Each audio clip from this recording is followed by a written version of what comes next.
Réflexion nocturne sur le Cameroun. Durant la réflexion nocturne de ce jour, je vais m'intéresser aux naissances.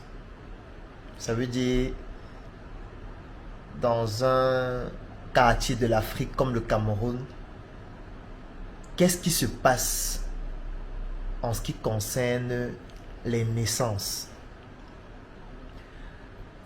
Moi, lorsque j'étais étudiant en médecine,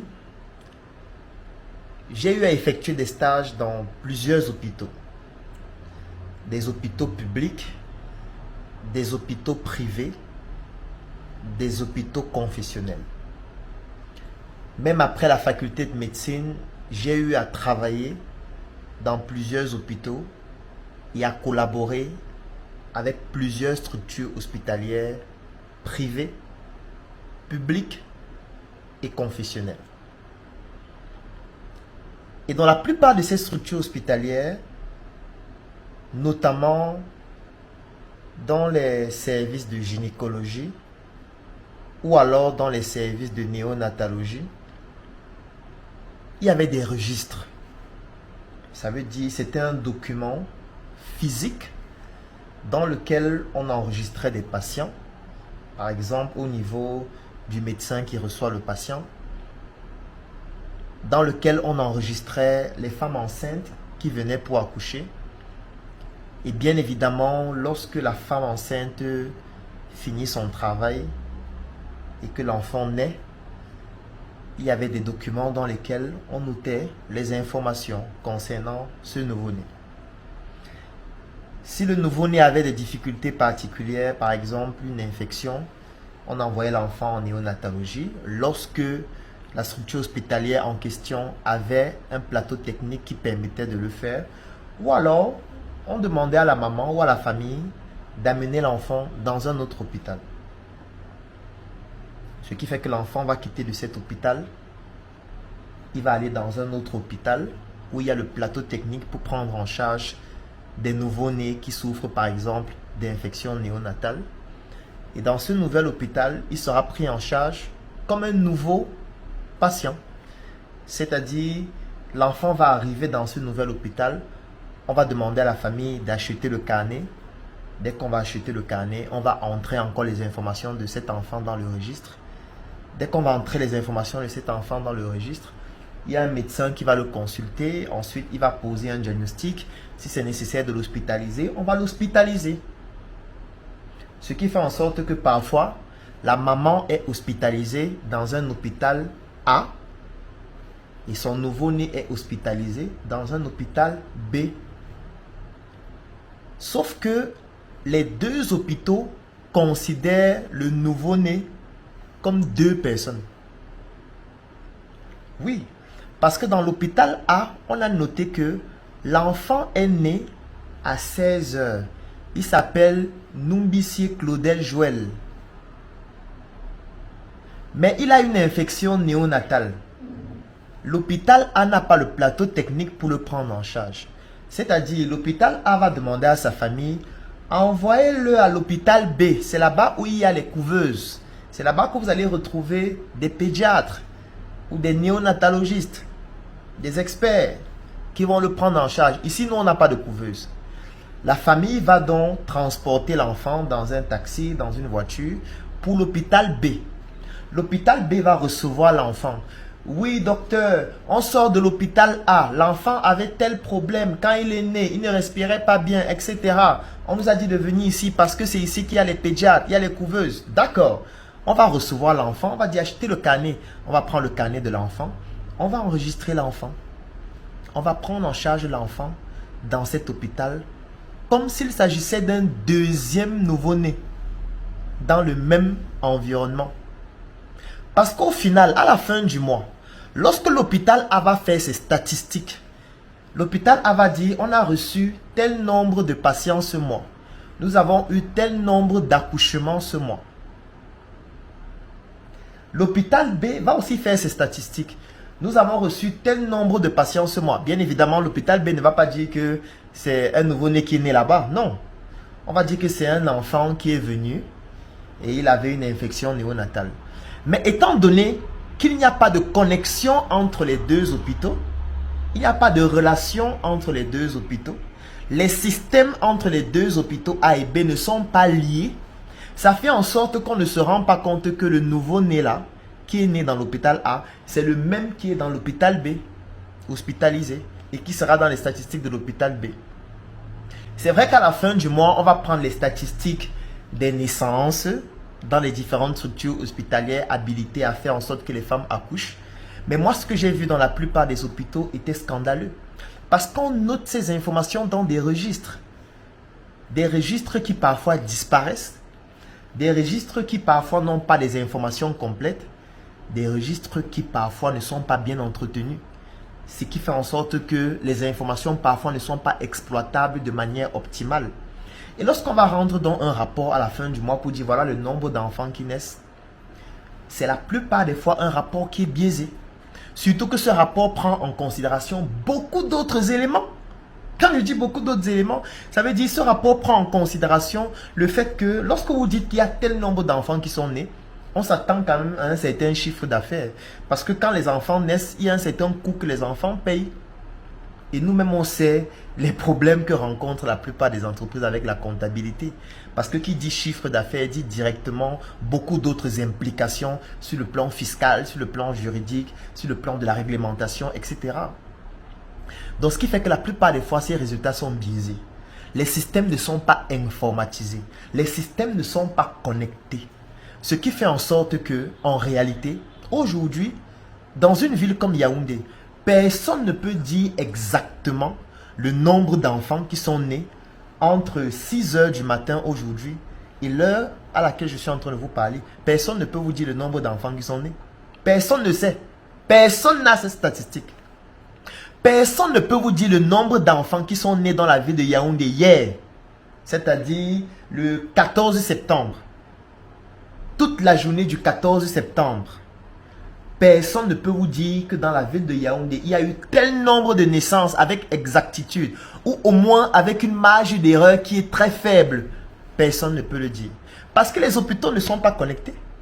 Parce qu'il n'y a pas de relation entre les structures hospitalières, publiques, privées et confessionnelles. Il n'y a pas de système informatique, j'ai envie de dire, systémique. Parce que chacun des hôpitaux ou alors chacune des structures hospitalières peut décider de mettre sur pied son système informatique, mais qui n'est pas connecté à l'autre, qui n'est pas uniformisé avec les autres, qui n'est pas centralisé avec toutes les autres, pour que ça permette d'avoir des informations fiables en temps réel et des informations qui permettent d'avoir des décisions stratégiques. Parce que ça, ce sont des informations qui vont devenir des aides aux décisions stratégiques. Parce que, prenons les implications du fait de ne pas savoir le nombre de personnes qui naissent dans une ville comme Yaoundé. Ça veut dire, dans une ville comme Yaoundé, on ne connaît pas le nombre d'enfants qui naissent chaque jour. On va avoir des rapports à la fin du mois qui proviennent des structures hospitalières. Mais les rapports sont biaisés parce que les rapports proviennent des registres. Les registres qui ne sont pas bien entretenus. Parfois, il y a même certaines structures hospitalières où l'enfant va naître peut-être dans cette structure hospitalière. Après, il va être pris en charge dans une autre structure hospitalière où il va même décéder. Comment est-ce que la structure hospitalière a fait pour savoir que l'enfant qui est né ici est mort 2 heures après dans un service de pédiatrie ou de néonatologie dans l'hôpital B? Comment est-ce qu'on fait pour savoir? Parce que normalement, cette information doit permettre d'ajuster les statistiques. Mais l'hôpital A va juste noter à la fin du mois que nous avons eu 10 naissances. Mais comment est-ce que l'hôpital A qui donne cette statistique à la fin du mois, c'est pour savoir ou alors pour vérifier que dans les 10 naissances là, j'ai envie de dire, il y a 7 qui sont décédés ou il y a 3 qui sont décédés? Personne ne le sait. Parce que ce n'est pas connecté. Chacun envoie ses rapports. À la fin, on compile les rapports et on donne des statistiques qui ne sont pas exactes. Parce que c'est biaisé dans les critères de sélection, dans le suivi, dans l'informatisation de l'information. Et finalement, on obtient une information qui n'est pas réelle. Alors, la conséquence, c'est quoi? Parce qu'il y a une conséquence à ça. La conséquence est due au fait que quand vous ne connaissez pas le nombre d'enfants qui naissent dans une ville comme Yaoundé, ça veut dire que vous n'allez pas comprendre la vitesse de la croissance démographique dans la ville de Yaoundé. Parce que si par exemple dans la ville de Yaoundé, il y a 10 enfants qui naissent par jour, si c'est une information que vous avez, alors qu'en réalité il y en a 50, vous allez faire des planifications stratégiques sur la base de 10 enfants, alors qu'en réalité il y en a 50. Les planifications, c'est quoi? C'est que les enfants là, en réalité, auront besoin dans quelques années d'aller à l'école. Comment est-ce qu'on fait pour construire les écoles, pour savoir quel est l'effectif qu'on doit construire en termes de salles de classe, pour pouvoir satisfaire le besoin des enfants qui sont en train de naître et qui dans 2-3 ans vont aller à la petite section, à la moyenne section, à la grande section? Comment est-ce qu'on fait pour prévoir les, j'ai envie de dire, les structures sur le plan éducatif dans le secondaire qui vont accueillir ces enfants? Comment est-ce qu'on fait pour prévoir le nombre d'enseignants qu'il faut former pour encadrer ces enfants si on ne connaît pas le nombre d'enfants qui naissent? Parce que vous avez l'impression que ça n'a l'air de rien, mais ça implique ou ça a un impact dans tous les domaines. Comment est-ce qu'on calcule le parcours de ces enfants pour savoir exactement que, ok, aujourd'hui on a une population de 10 millions de personnes avec des naissances par jour évaluées à temps. Ce qui fait en sorte que d'ici 5 ans, 10 ans, 20 ans, on aura une population de temps. Et une population qui est en train de croître, il faudrait déjà qu'on ait des planifications en fonction de cet indicateur démographique pour savoir, est-ce que les routes qu'on a actuellement vont suffire pour cette population dans 10 ans? Est-ce que les hôpitaux qu'il y a actuellement vont suffire pour prendre en charge ces enfants qui naissent chaque jour? Est-ce que les écoles qu'on est en train de construire ont la capacité qu'il faut pour accueillir le nombre d'enfants qui sont en train de naître et qui auront besoin de ces salles de classe dans 2 ans, 3 ans, 5 ans ou 10 ans? Est-ce que sur le plan administratif, on est en train de se préparer par rapport à ça? Est-ce qu'on est en train de préparer les espaces de jeu pour ces enfants, c'est-à-dire le week-end? Où est-ce qu'on va amener ces enfants? Est-ce qu'on a toutes ces informations pour prendre des décisions stratégiques pertinentes? Parce que vous voyez, parce que je suis parti de la naissance des enfants qui n'avaient l'air de rien. Et vous voyez maintenant comment ça va amputer les stratégies sur le plan de la gestion de la ville et même du pays. Parce que ça aura une implication. Comment est-ce qu'on planifie ça? Comment est-ce qu'on fait? Comment on fait? Parce que c'est une question pertinente. Comment on va faire à l'université avec ces enfants? Est-ce que les universités qu'il y a actuellement vont pouvoir les former, ces enfants, de manière décente? Est-ce qu'on a suffisamment d'enseignants formés pour les former? Est-ce qu'il y a de l'emploi qui est en train d'être créé pour absorber ce besoin qui est en train de venir de manière exponentielle? Là, je parle uniquement d'un seul indicateur, la naissance.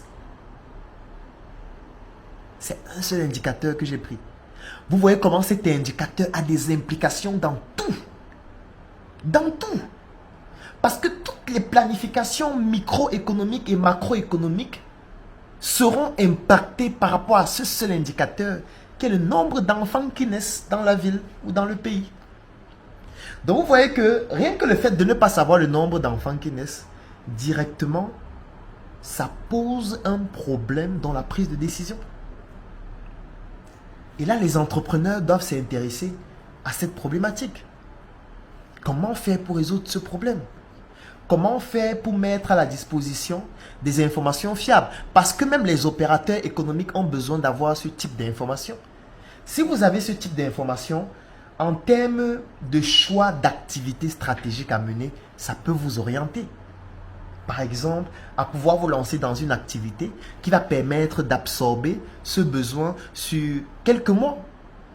Laissons même la layette, laissons même les produits, les services dont ont besoin les nouveau-nés, les femmes enceintes, etc., qui représentent un marché déjà important. Mais faisons des prévisions à court, à moyen et à long terme. Le fait d'avoir cette information, c'est une aide à la décision stratégique pour la gestion de la ville. C'est une aide stratégique aussi pour les entrepreneurs, pour les opérateurs économiques. Parce que ces enfants qui sont en train de naître là, ils vont vivre où? Est-ce qu'il y a suffisamment de logements pour les accueillir? Est-ce que l'offre est suffisamment, j'ai envie de dire, conséquente par rapport à la demande qui ne fait qu'exploser? Est-ce que c'est en train de suivre un rythme pertinent? Ces enfants qui sont en train de naître aujourd'hui, dans 20 ans, ces enfants auront un véhicule. Où est-ce qu'ils vont garer leur véhicule? Est-ce qu'il y a suffisamment de parking? Est-ce que les routes sont suffisamment aménagées? Est-ce qu'on est en train de créer de nouvelles routes pour pouvoir le faire? Est-ce que les enfants vont pouvoir se déplacer facilement? Est-ce qu'il y a suffisamment d'agences de voyage? Est-ce qu'il y a suffisamment... Attends, vous voyez comment un seul indicateur impacte tout un pays? C'est pour ça qu'il est important de contrôler les indicateurs. Comme cela. Et il ne faut pas qu'il y ait de biais à la base. Parce que quand l'input est biaisé, l'output forcément sera biaisé aussi. On n'aura pas un outil d'aide à la décision qui est pertinent parce que cet outil est biaisé à la base. Nous devons nous intéresser à ce genre de problématiques, à ce genre de questions. Je n'ai pas envie d'entrer dans des termes compliqués, expliquer des choses compliquées. J'ai juste pris un seul indicateur et vous voyez comment les implications de cet indicateur sont importantes et touchent à plusieurs secteurs d'activité. Ça veut dire que ce n'est pas seulement une personne qui peut résoudre le problème. Qu'importe les moyens dont vous disposez, vous seul, vous ne pouvez pas résoudre ce problème. Parce qu'il y a beaucoup d'implications de beaucoup d'acteurs. Par contre, vous pouvez vous concentrer sur un problème ou un secteur de la problématique et résoudre à votre niveau. Si vous êtes un entrepreneur, ça peut vous permettre de gagner de l'argent. Oui, c'est possible. Mais ce n'est pas la seule chose à faire. Il y a beaucoup d'autres choses à faire pour que le système soit uniformisé et qu'on puisse avoir des stratégies qui nous permettent de pouvoir gérer de manière optimale ce type de problématique. C'était la thématique de cette réflexion nocturne. Rendez-vous un autre soir pour une autre réflexion nocturne. Portez-vous bien.